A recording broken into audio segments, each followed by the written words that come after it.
right, so the Justice Service Commission has started their interviews to help the President select the new Chief Justice. There are 4 names in the hat, and of course today it was the turn of Constitutional Court Justice Mbuyiseni Madlanga. We were speaking to CASAC's Lawson Naidoo before technology failed us, but Lawson joins us again. So Lawson, you were telling us, and thanks for coming back to us, that he equipped himself well on issues around the importance of allowing everyone to access the courts easily and on transformation within your judicial system. Were there any sticking points for you? Anything that showed weaknesses or areas where he's perhaps not as strong? Yeah, I mean, I think some of the questioning did in fact hone in on those issues, Sally. And I think they can be probably broken down into 3 areas. One was his lack of leadership experience within the judiciary. So although Justice Madlanga has served on the Constitutional Court for 8.5 years now and is the second most senior judge on that court at this point in time, he's never had judicial leadership experience of leading a High Court division or the Supreme Court. So that was one of the areas that he was quizzed on, and he was able to respond by sharing his leadership style, that it's a collegiate and collective one, and he doesn't see himself as being, you know, the leader on his own, but will draw on the talents and skills of the colleagues around him. The second issue related to the fact that he's only got 3.5 years left on the court, and he was pressed time and again as to whether this would be sufficient time for him to implement the vision that he has for where both the court needs to go, but also the broader judicial system in South Africa.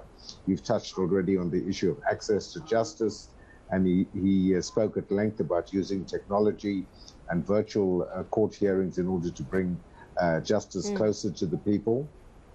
And then there was also the issue of gender, which also was raised in the latter part of the day. You know, obviously, you know, in many respects, this is an unfair question of him. There is one female candidate amongst the 4 that will be interviewed tomorrow. You know, he was asked basically whether he would step aside in favor of a female candidate.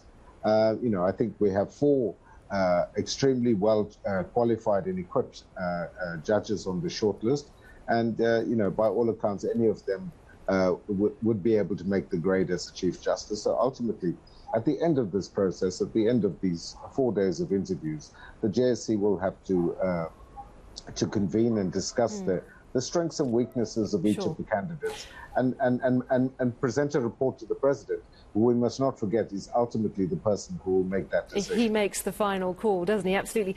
Just on the time issue, I've been trying to figure this out. I've been chatting to my colleague Shahan about this, and that you can be a Constitutional Court judge for 12 years.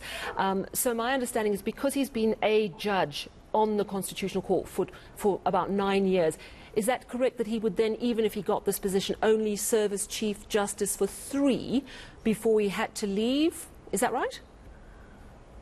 That's absolutely correct. So he served now for approximately 8.5 years. So he would have approximately 3.5 years left, and at the end of that 12-year stint, he would have to vacate office as a judge of the Constitutional Court and Chief Justice. Thank you for that clarity. I have to get a comment from you. I spoke to Judge Johan Krichler of Freedom Under Law.